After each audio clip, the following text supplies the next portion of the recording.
गोरियाकोठी विधानसभा क्षेत्र के निर्दलीय उम्मीदवार कौनैन अहमद का लगातार दौरा चल रहा है। आपको बताते चले कि कौनैन अहमद को आरजेडी ने टिकट नहीं दिया तो अपने आप को राजद का सच्चे सिपाही मानकर ये चुनावी मैदान में कूद पड़े हैं।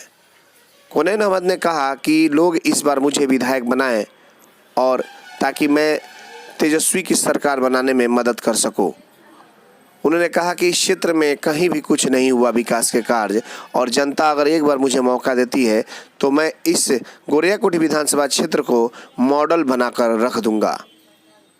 जिंदाबाद जिंदाबाद रोड रोलर जिंदाबाद जिंदाबाद जिंदाबाद। कौनैन भैया मत घबराना, तेरे पीछे सारा जमाना। कौनैन भैया मत घबराना, तेरे पीछे सारा जमाना। जीतेगा भाई जीतेगा, कौनैन भैया जीतेगा। कौनैन भैया जिंदाबाद जिंदाबाद जिंदाबाद। कौनैन भैया जिंदाबाद जिंदाबाद जिंदाबाद। रोड रोलर जिंदाबाद जिंदाबाद जिंदाबाद। रोड रोलर जिंदाबाद जिंदाबाद जिंदाबाद। कौनैन भैया जिंदाबाद जिंदाबाद जिंदाबाद। जीतेगा भाई जीतेगा, कौनैन भैया जीतेगा। जीतेगा भाई जीतेगा, कौनैन भैया जीतेगा। जीतेगा भाई जीतेगा, कौनैन भैया जीतेगा। जीतेगा भाई जीतेगा, कौनैन भैया जीतेगा। जीतेगा भाई जीतेगा, कौनैन भैया जीतेगा। जीतेगा भाई जीतेगा, कौनैन भैया जीतेगा। भाई जीतेगा जीतेगा। नमस्कार, एटीएन लाइव में आपका स्वागत है और मैं हूं आपके साथ कीर्ति वैभव। अभी हम मौजूद हैं गोरियाकोठी विधानसभा क्षेत्र में। चुनाव में महज कुछ ही दिन रह गए हैं। ऐसे में सारी राजनीतिक पार्टियां जो हैं अपनी दौरे में जोरों शोरों से चल रही हैं, उनकी तैयारियां जोरों शोरों से चल रही है और हमारे साथ निर्दलीय प्रत्याशी कौनैन अहमद जी मौजूद हैं। कौनैन अहमद जी, ये बताइए कि आपका दौरा कैसा चल रहा है और रुझान अभी जनता का किसके तरफ है? बहुत अच्छा रुझान भी है और दौरा तो हमारा चल रहा है। आपका एटीएन न्यूज़ अक्सर चला आता है मेरे सामने। और रुझान की बात कर रही हैं तो महागठबंधन जो है वो हम महागठबंधन हैं, इसलिए कि हम राजद थे, राजद हैं। जीतने के बाद भी कहीं ना कहीं महागठबंधन को ही हाथ मजबूत करना है। हमारे नेता जो भी हों, उनसे कुछ अगर गलती हुई है तो उस बात का अफसोस नहीं। जब पब्लिक मेरे साथ आ गई तो उनको भी इस चीज़ का एहसास होने लगा है, इसलिए आज महागठबंधन जो है रोला छाप ही बन गया है। तो ये बताइए कि फिर आप बागी होकर चुनाव क्यों लड़ रहे हैं? आप निर्दलीय क्यों लड़ रहे हैं? आरजेडी ने आपको टिकट क्यों नहीं दिया? आरजेडी ने टिकट नहीं दिया इसलिए कि कुछ सौदेबाजी का वहाँ पे काम हो गया। सौदेबाजी हमने नहीं किया, यही वजह है। सौदेबाजी क्यों करेंगे हम? सौदेबाजी वो करता है जो कमज़ोर आदमी होता है। हम कमज़ोर नहीं हैं, जनता हमारे साथ है, जनता का समर्थन है। हम इस चीज़ को प्रूव करना चाहते हैं पार्टी में कि आगे बिहार में 243 सीट है। हर आदमी ये सीख ले कि अगर टिकट गलत आदमी को दिया जाएगा तो पार्टी का कोई वैल्यू नहीं रह जाएगा। ये बताइए कि एक तरफ जहां तेजस्वी जी कह रहे हैं कि हम 10 लाख बेरोजगार को रोजगार देंगे, वहीं नीतीश जी भी यही बात कर रहे हैं, रोजगार की ही बात कर रहे हैं। तो आपको नहीं लगता है कि ये जनता के बीच जो षड्यंत्र रचा जा रहा है, उनको बहलाने का कार्य किया जा रहा है? देखिए, नीतीश कुमार 15 साल में वो सिर्फ वादा किए, लेकिन कुदूक फान बहुत ज़्यादा करने की उनको आदत है। जब वो महागठबंधन का उनको जब साथ मिला था, अगर वो कंटिन्यू रहते तो आज हमें उम्मीद है कि कुछ लघु उद्योग यहाँ पे लगा हुआ होता पूरे बिहार में। पलायन की जो स्थिति है उसमें कमी आती, लेकिन अभी कोई उनके पास विकल्प नहीं है। उनको यही कहना पड़ेगा कि हम जीतेंगे तो कोई बोल रहा है 19 लाख रोज़गार देंगे, कोई 15 लाख देगा, कोई 10 लाख देगा। लेकिन हमें उम्मीद है कि महागठबंधन की सरकार बनेगी तो पलायन पे वो पूरा कंट्रोल करेंगे और फैक्ट्री तो लगेगा, इसलिए कि बहुत बड़ा चैलेंज है महागठबंधन के सामने। ये बताइए कि बीजेपी जो है, जो कार्ड खेलना जानती है सांप्रदायिकता का, आपको नहीं लग रहा है कि वो अभी भी कार्ड खेल रही है जिसका पूरा फ़ायदा जो है उसकी सरकार को हो सकता है? देखिए, जिस गांव में हम खड़े हैं, ये गांव में एक भी मेरे समुदाय का नहीं है, लेकिन मेरे साथ में आप देखी होंगी कि सभी लोग का समर्थन है, सभी का आशीर्वाद है। पब्लिक को काम चाहिए, वो सामुदायिक जो बात होता है या समुदाय की बात करते हैं, झगड़ा लगाते हैं, वो ड्रम कार्ड नहीं चलेगा। ये बताइए कि अभी लोगों का रुझान तो आपने बताया कि बहुत अच्छा मिल रहा है, तो क्या होगा इस बार गोरियाकोठी में? क्या होगा, क्योंकि आपके सामने और भी उम्मीदवार हैं? बहुत उम्मीदवार, 24 उम्मीदवार हैं मेरे सामने, लेकिन पहले से ही ये कंफर्म टिकट का ही नहीं। जब हम घूमे थे कुछ लोगों के पास, उन लोगों ने हमें आशीर्वाद दिया था।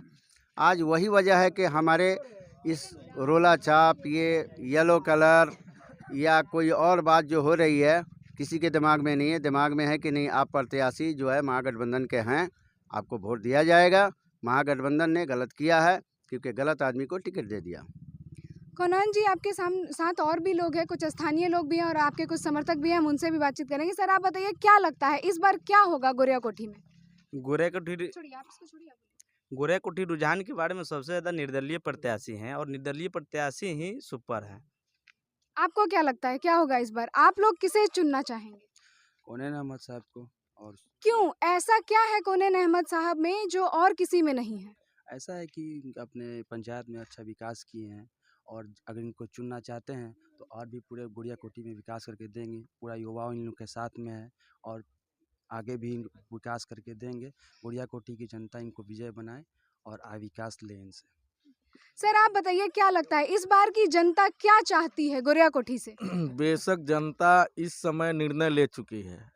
उस निर्णय में सर्वोपरि है माननीय कोनेन अहमद सिद्दीकी, जिनका चुनाव चिन्ह है रोड रोलर एवं रोला छाप सुनिश्चित, क्योंकि ये जनता की आवाज़ और जनता के विश्वास पे खड़े हुए हैं। अपने आप इन्होंने निर्णय नहीं लिया है। ये जनता के मान सम्मान और जनता के प्रतिष्ठा के लिए हमेशा ये तत्पर रहते हैं। इसलिए गोरियाकोठी विधानसभा की सभी जनता इनके प्रति भावुक है और 3 तारीख को रोला छाप पर बटन दबाकर इनको भारी से भारी मतों से गोरियाकोठी विधानसभा की जनता विजयी बनाएगी। सर, आप तो समर्थक हैं कोनेन अहमद साहब के। आप तो समर्थक हैं कोनेन अहमद साहब के, जहाँ भी दौरा होता है आप साथ में जाते हैं। तो आप बताइए कि रुझान किसके तरफ है अभी जनता का? क्या लगता है इस बार गोरियाकोठी में कौन बनेगा विधायक? देखिए, सबसे पहले कि तो हमको तो लंबा चौड़ा आता नहीं है कि कश्मीर से लेकर कन्याकुमारी तक रहूँ दूँ, लेकिन मैं घूम के ये देख रहा हूँ कि हमारे नेता 111 विधानसभा के कोनेन अहमद को जनता ने ये समझा दिया है कि टिकट धरे के धरे रहने दीजिए, टिकट सिमल हम देने वाले हैं गोरियाकोठी विधानसभा में, आप जीत कहीं जाएंगे बस। मैम, ये आप भी समर्थक ही लग रही थी क्योंकि आप बता रही थी, लोगों को जागरूक कर रही थी कि इस पे बटन दबाइए, वोट मांगने का काम कर रही थी कोनेन अहमद साहब जी के लिए। तो क्या लगता है इस बार क्या होगा? इस बार यही होगा कि कोनेन अहमद को हम लोग वोट देंगे और वोट देकर हम विधायक से जीत को फैसला करेंगे। जीत को हम जिताएंगे कि इसलिए कि काम किए हैं, बहुत सारा काम किए हैं और बहुत सारा स्कूल बनवाए हैं, बहुत सारा भी रोड के काम किए हैं, बहुत सारा विकास के काम किए हैं। इसीलिए हम लोग इनको चुने हैं और चुन को इनको हम जिताएंगे। मैम, आपको क्या लगता है? हमरा यह लगता है कि कनैल भाई को हम विधायक बनाना है तो बनाना है। कोनेन अहमद साहब, आपके समर्थकों और कुछ स्थानीय लोगों से बात करने के बाद ये पता चलता है कि जो गोरियाकोठी की जनता है उनका पूर्ण समर्थन आपके साथ है। ये बताइए कि गोरियाकोठी की जनता की समस्या क्या क्या है?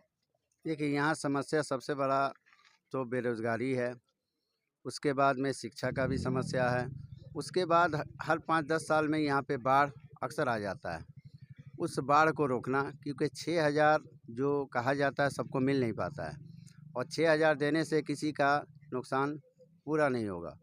मेरा मकसद ये है कि अगर हमें जनता मौका देती है तो सदन में इस बात को उठाएंगे और हम चाहेंगे कि बांध का काम परमानेंट के लिए किया जाए कि बाढ़ रुके।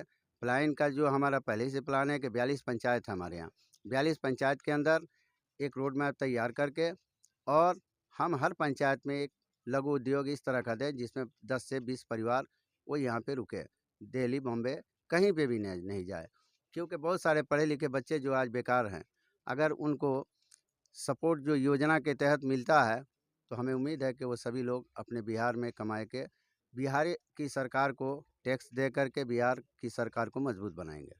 अभी आप डोर टू डोर विजिट कर रहे थे, तो आप जिस गांव में मौजूद हैं, इस गांव की समस्या क्या है? देखिए, इस गांव की समस्या सबसे बड़ी हम समस्या जो अभी देख रहे हैं, खास करके जिससे रोड है, यहाँ बाढ़ का पानी अगर आ जाता है तो निकलने का कोई रास्ता नहीं है। इसके ऊपर हम मेहनत करेंगे कि अगर पानी बरसात का भी अगर हो तो पानी का जल जमाव नहीं हो। ये सबसे बड़ा आपका मैनिफेस्टो क्या होगा? यदि गोरियाकोठी विधानसभा क्षेत्र की जनता आपको चुनती है तो सबसे पहला कदम आपका किस चीज़ पर होगा? पहला कदम होगा बेरोजगारी पे। पहला कदम मेरा वही होगा कि 42 पंचायत का आपको हमने कहा था कि रोड मैप एक रोड मैप तैयार करके 42 पंचायत को पहले लघु उद्योग में तब्दील करने की कोशिश करेंगे। उसके बाद बचा हुआ सब रोड, जहाँ रोड नहीं है वहाँ पे रोड। पानी का हमने कहा कि जो अक्सर क्या बोलता है बाढ़ का पानी आता है उसको ख़त्म करना, शिक्षा है, सुरक्षा है और उसके बाद में स्वास्थ्य है। लेकिन सबसे पहला मेरा टारगेट यही होगा कि यहाँ बेरोज़गारी को कैसे कम किया जाए कि लोग जो प्लान करते हैं वो अपने गांव में रहें, अपने शहर में रह कर के कमाएं, अपने बाल बच्चों के साथ रहें। एटीएन लाइव चैनल के माध्यम से आप जनता से क्या अपील करना चाहेंगे गोरियाकोटी विधानसभा क्षेत्र की? हम जनता से ये अपील करना चाहेंगे कि जिस तरह अभी तक हमें प्यार मोहब्बत दिया गया और हमको यहाँ तक बढ़ाया गया, आप ही के वजह से हम यहाँ तक आए हुए हैं। हमारा टिकट काटा गया, इसलिए जनता से अपील करेंगे कि पैसे से टिकट बिका है, आप अपने वोट से इनका जवाब दीजिए और भारी मतों से विजयी बनाएं कि हम अपने यहाँ गोरियाकोटी विधानसभा का जितना भी मसला है उसको सदन में रख के उसका जो है निवारण हो। धन्यवाद। कोनैन अहमद और उनके समर्थकों से और कुछ स्थानीय लोगों से बात करने के बाद ये पता चलता है कि गोरियाकोटी विधानसभा क्षेत्र की जनता का पूर्ण समर्थन कोनैन अहमद के साथ है, जो कि निर्दलीय प्रत्याशी हैं। अब देखना ये होगा 10 तारीख को जब मतगणना होगी उस दिन निर्णय क्या निकलता है। गोरियाकोटी विधानसभा क्षेत्र की जनता किसे अपना विधायक चुनकर पटना विधानसभा क्षेत्र में भेजने का कार्य करती है, ये तो आने वाला वक्त ही बताएगा। हमारे सहयोगी विकेश के साथ कीर्ति वैभव, एटीएन लाइव, गोरियाकोटी, सिवान।